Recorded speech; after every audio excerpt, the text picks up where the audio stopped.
So welcome all masters. Today we're going to be taking one interesting topic, which is a different take on something that we have talked many times, which is purpose of life. So, every coin has two sides. So we should look at both the sides. That should I be really looking into it? Should I be worried about it? That is always the question in our mind. Now, if we understand both the sides, then it's easy to take your take on it, your understanding, and we go with that. Now, why it could be confusing sometimes, for some people at least. When we talk about purpose of life, there are different angles, different dimensions, different perspective one can have. You can be looking at it from karma perspective, soul plan, and then purpose of life. It could get a little confusing that we have gone into detail how to find your soul plan, and then should we even look at purpose of life? What does it mean? So the best thing is to understand the concept, understand what's involved, and then think what is best for you. As I said, every coin has two sides. People think I have to find my purpose so that I can live peacefully, live blissfulness, all kind of happiness, true love, all those kind of emotions comes into our mind. What we will be going over today is also if you have a purpose or look at from a different perspective. If you do not have a purpose, will it allow you to live freely?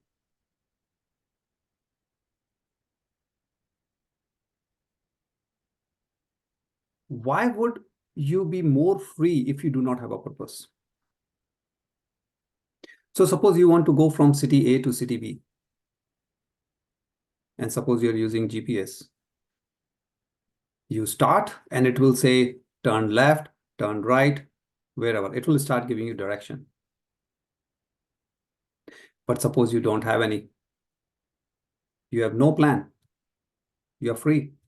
Then it doesn't matter you turn left or right. Your life is free. You are free.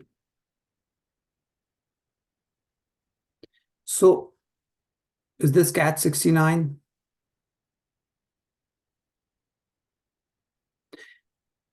How much time we are spending to find out that God must have given me a purpose. There has to be a reason for this life and I have to find it. Sometimes for some people, this itself becomes more important than the life. And that should not be the case. Your life should be the most important thing.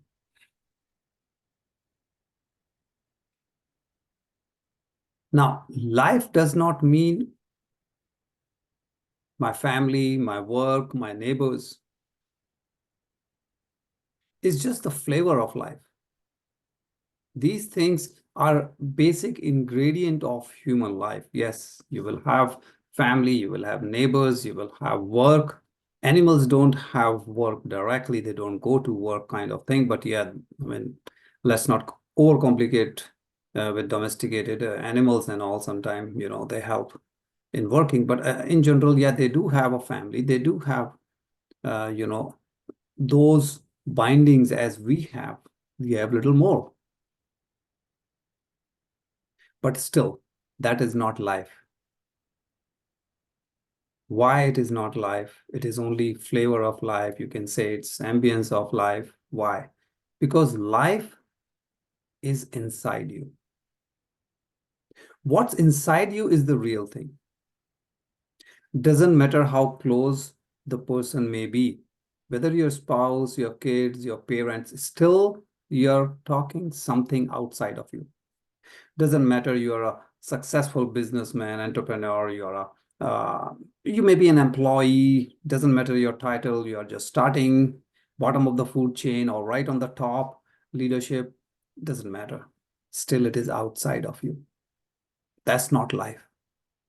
However, in today's world, everything looks that, okay, this is it.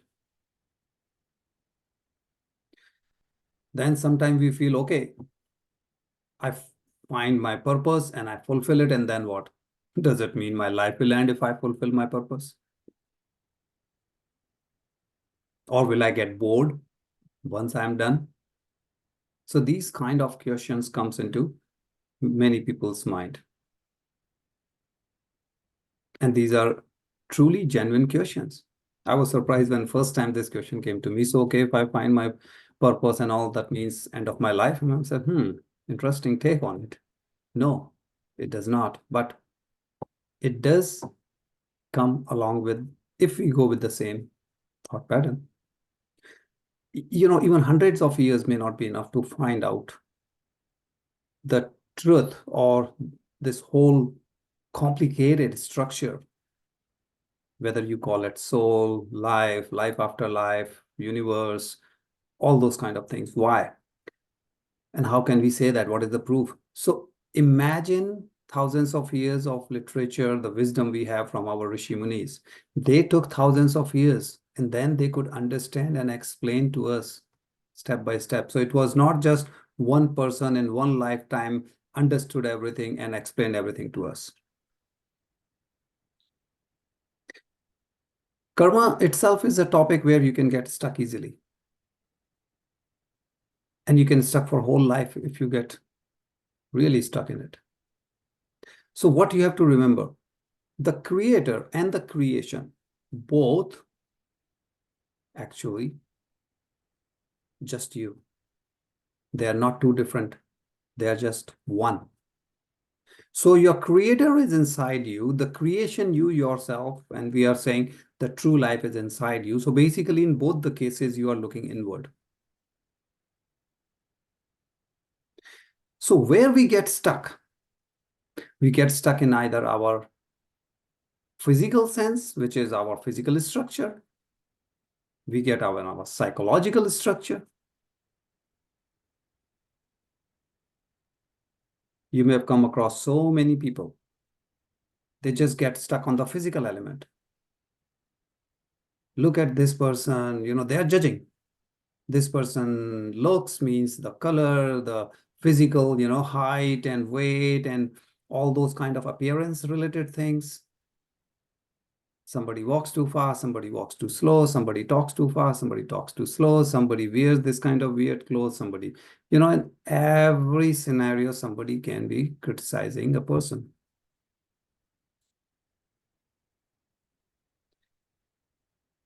So physical is very easy, you see it. What about psychological structure? In simple term, if you want to understand psychological structure, you can say your ego. Your ego is making you dance the whole life. Because our thoughts, our emotions gets so empowering, so overwhelming sometime, and basically they just, take over everything and they become bigger than our life. And that's a trap that we create for ourselves. Now, physical, psychological, anything we look at it, if you are deciding, if you have to create your life, I'm sure every one of you will say, I want a happy, blissful, joy, loving life. But is that what we do?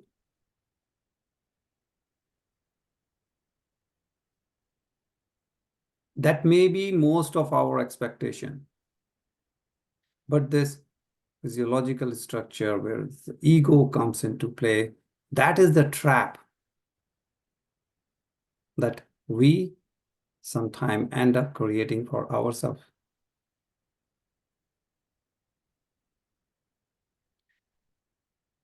Now Once we are aware of the whole concept, spirituality and all, and then we say, yeah, soul plan makes sense, purpose of life makes sense. I have to find out so that I can fulfill, I can keep walking towards mukti, nirvana, you know, because I have to complete those learnings. So from that perspective, it makes sense. Just that you should be aware also. Very logical, making sense. However, when we say my soul plan, my purpose of life, we are creating walls around us as well. So be mindful of that. When you create wall around you, what are you creating? A room, a prison, house with only walls? What is it? It is a prison because now you are trapped inside those walls. Why? Because now you know that this is my soul plan. I have to work or overcome certain things or learn certain things. And that's it. Then the whole life becomes only that. So that is what we mean by trap or self-imprisonment. Because now we get the protection, but it also restricts you. So it likes the protection that, yes, I know my soul plan. This is what I have to do. You like it. That, yes, I have understood. But also at the same time, it is restricting you because now you are not looking left or right. You are just going in that direction. Hence, you don't like it. Anything that restricts us naturally as a human being, we don't like. And that is the reason. So you are protected by these walls, which now is becoming like a prison. So now you're looking for a door. Why? Because yes, you like the protection, but you also are getting, restricted by it. So you want to escape. You want to just go out. You want to just release that restriction and say, no, just like water, just like river. Our nature is a free flow. That's how the water flows. That's how, we are supposed to be. So that one should keep it in mind. So you're looking for a door, you're looking for a window where you can see outside, you can go outside. So what does it mean? You are looking for balance. Your understanding of whether soul plan, purpose of life, whichever way we look at it, it gives you some comfort, some confidence, or safety net. However, you do want balance. Why the balance is so important? Let's understand a newborn baby. When we are born, we cannot stand.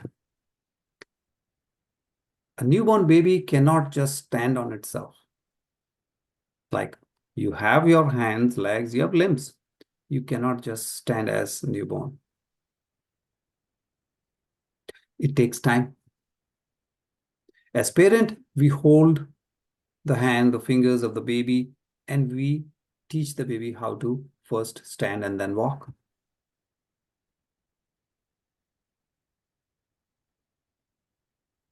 At what stage the baby learns how to walk? When the baby has understood and learned or has incorporated that balance in the body, that now my body can stand. And that's the balance we need spiritually, emotionally, psychologically, everywhere it comes. You lose the balance, you will fall off. Whether you're climbing, rock climbing, climbing a mountain, or you are running, you lose balance, you fall off straight away. So freedom cannot be achieved fully without this balance. Why? Because from inside, it will keep bothering you, troubling you. And you will become either agitated person or cranky, what we call, or always, kind of negative, which is a negative energy. So before we get into liberation and all those things, we have to remember we cannot be just, going with only story that you are aware of one side of the coin. You have to know both. So if you want to work on yourself, yes, look inside, not outside, and keep working on your ego. You have to dismantle your psychological structure. Otherwise, it won't let you. Now, psychological structure, simply said, we say ego. That is what is causing the trap. Your ego is causing the trap. At the same time, that is your security, that is your safety net, and hence your trap. That's the reason ego is given to us, for our safety. Otherwise, why would human need ego? Nature could have, designed us without the ego. So ego is given for our safety. However, balance is the key word here. Without balance, you have too much ego, and that's where the trouble comes. Now you do not respect other beings, and other beings includes everyone. The ego takes us in a totally wrong direction. From safety, now it is doing much more destruction. So when we are kind of familiar with this concept, when you understand and you start dismantling this trap, remember, you will dismantle your security also.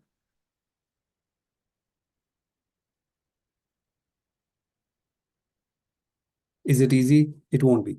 Why? What's the trap? And what security you're going to be dismantling? Most of us, at some point of life, at least, we are worried about our kids, our parents. They are getting old. My kids doesn't listen to me, or I want this my kids to do, or health or emotion or physical, mental, psychological, whatever that is. My work, my boss, my neighbors. So in order to purify energy inside you, in order to overcome all this, we keep talking about detachment. What is detachment? Means you're diluting your ego. You can look beyond. The moment you start working on your ego, you start lowering it so that it is not more than what is needed. You're breaking that trap. At the same time, you're dismantling the security. This security is whatever matter to you. This is everything around you, your life, what we call life, because we are looking outward. So remember, we started talking about it, that life is inside, not outside. So with balance, you can achieve the blissfulness, peacefulness, because now you are balancing both the sides. You are lowering the ego, at the same time understanding and appreciating what's inside you, the true life. So don't just look for a purpose, understand it, get the balance first. That is the key. Don't go just single point agenda that I have to find the purpose of my life and then just go for it, because that can cause little trouble for you. The purpose of life is to live fully, live totally, enjoy. Now, what does this word enjoy or live totally, fully, all this means? It doesn't mean that every day I have to party with my friends, my family, and late night and all that. No, that's not what it means. It may appear to us that people who are dancing or enjoying and, all kind of fun, they are enjoying life. Who knows? In fact, most of the time you will see these people are just running away from their emotions, their feelings, their issues in life. So not always what it appears to be is the truth. Just explore every aspect of life. For that, you have to look inward. You have to connect to yourself. You know, on a normal day, we have no respect for any part of our body specifically, I'm saying, right? Because it's a normal day. What's the big deal about it? The moment a little dirt goes in our eyes, that moment or those couple of minutes or more than minutes, whatever it is, then you feel that how beautifully our body is created, which takes care of itself. Anytime you have little discomfort in your finger, then you realize without this normal functioning, how much trouble it can cause.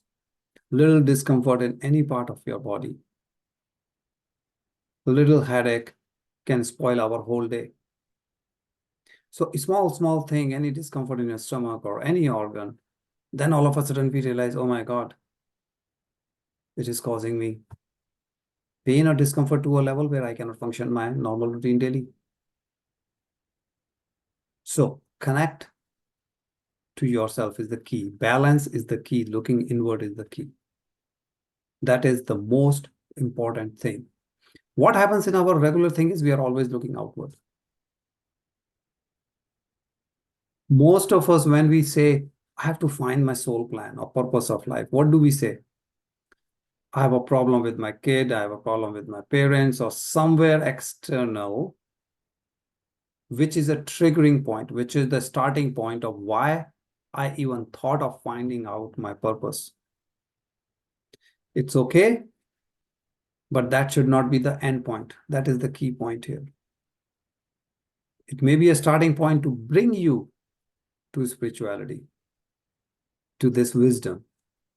But that's not the end point, that if I fix issue with my child, I can go back to my normal. Then you wasted that. So very simply, let's look at the 5 things. How can you look inward? You should be very clear who you are. Without getting into more detail, just, say, okay, I'm Gaurav. What do you do? What do you love to do? You should be very clear. Do you even know? Have you ever thought about it? And you can say, oh yeah, I'm an engineer, I love, or I'm a doctor, I love that, or I'm an accountant, or I'm a historian, or I'm a musician, I'm a sports person. Well, that may be your profession, fine, but is that what you love to do? May not be. How will you know and how will you decide, is that what you love to do? So ask yourself, what is it that you are supremely qualified to teach others? What is it? I may be an engineer, but if I'm supremely qualified to teach music, because I love so much, I've been practicing for decades, and in my free time, that's what I do, then that's what I should consider is what I do, not as a profession if I'm an engineer and I just go to work, come back, okay. But my true love is music or sports or whatever.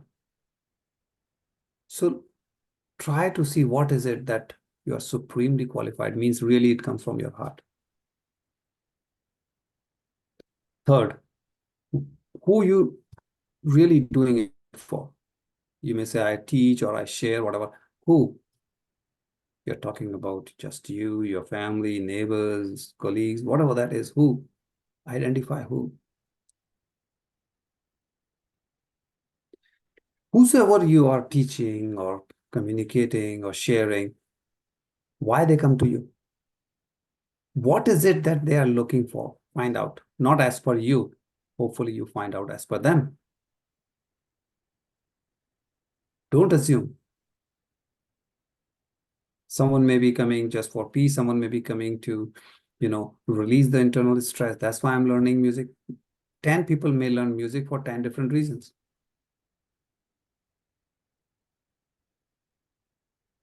And finally, what they get out of it. What is it that is changing as a result inside of them? how the receiver, the other people are gaining from it. 5 things. So who you are, what do you do,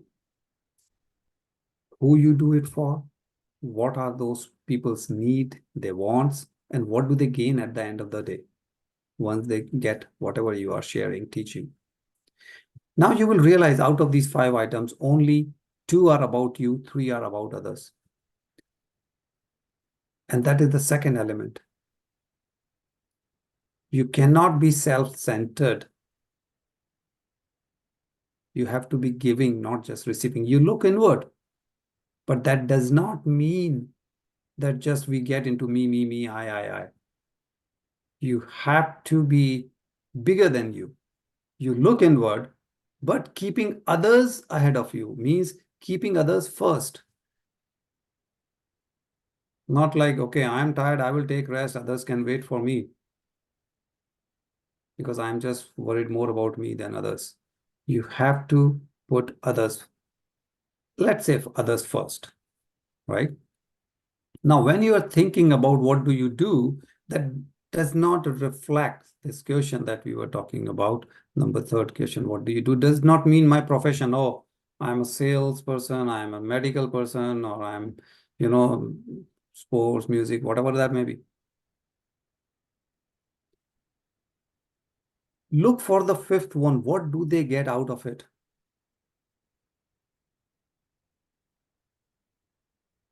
So suppose you are a designer, right? You design dresses for people. You can say, I'm a designer. No. What do you really giving people? You are a designer. You are creating new designs so that people can, for example, look better, feel better. Because it doesn't matter how physically I am. If I wear something which really suits me, make me feel good, make me look good, now it is improving my self-esteem, my self-respect, for example. So in your mind, it's not like you're designing the dresses and all that. Just a starting point. What's the net result? That you are helping people look and feel better. Now you see, designing means just kind of a profession, give and take, money exchange. But when you're helping others, how can they look better, feel better? It's a much higher purpose, much higher purpose. So keep that thing in mind. Go for ultimately what is it that people are gaining from you. Now, let's look. There is a term called Ikigai. There is a concept called Ikigai. What is the Ikigai means? It's a Japanese concept. It means a reason for being, means really if you're trying to find out purpose of your life, it takes you in that direction. Okay, what is the purpose of your life? What is it that can make my life worthwhile? So how can we use this tool? So you look into what is it that you really love?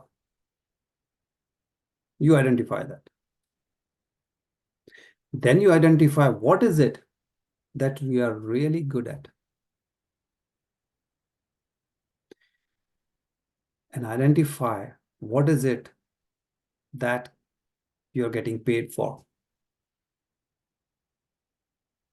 And identify what is it that the world need. I may be an engineer. I'm getting paid for engineering work that I'm doing. But that may not be what I love. What I love may be different. I'm designing some clothes. Nobody wants it. World doesn't need it, but I'm creating. I may be getting paid for it. World doesn't need it. I may be creating somehow something, but I'm not good at. I'm working so hard. I'm taking double the time than average designer takes because I'm not good at it, but I'm stuck in this profession. I'm just doing it. So I'm not good at it, but I'm doing it and somehow I'm getting paid. So look at what you love. What you love and what you are good at. That's your passion. You really love something and you are good at it as well. That's your passion. Okay. You love something and the world needs it. That could be your mission. You are good at it and you can get paid for it. That's your profession. That's your job. I'm good at it and I'm getting paid.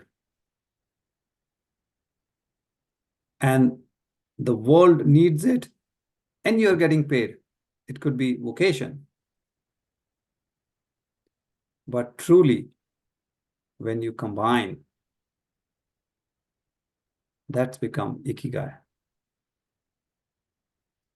So, what are we doing here? What are we kind of getting is that you have to look for something. And again, it will come from inside, not outside. So, you have to see what you love. How will you know? You have to listen to your heart.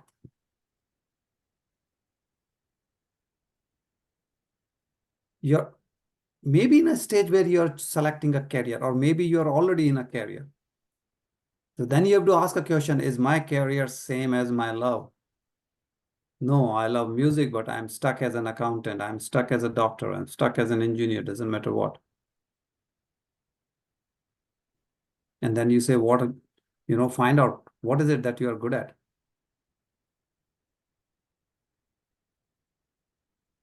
Sometime, your friends may have whatever profession, but when you meet in the evening and the person sings and you said, I look forward to this, your social gathering, your meeting, functions, whatever, because, that person sings so well, it really, blissful in those moments. So you may be good at singing, doesn't matter your profession. So between your passion, mission, profession, vocation, and when you combined and you see what is the overlapping part in all of it, that is your Ikigai. Don't copy paste, find your own. And that may give you a better sense of your purpose of life. But understanding the balance first, then come here. Don't just jump. Without balance, you do it. It's like you're trying to climb a mountain. You have no idea how to climb. Somehow you reach 10 feet. Now you're at 50. Now you're 100 and you think, wow. But then when you fall, it's worse than understanding the balance, getting there, and consistently keep going up. So masters now will take your questions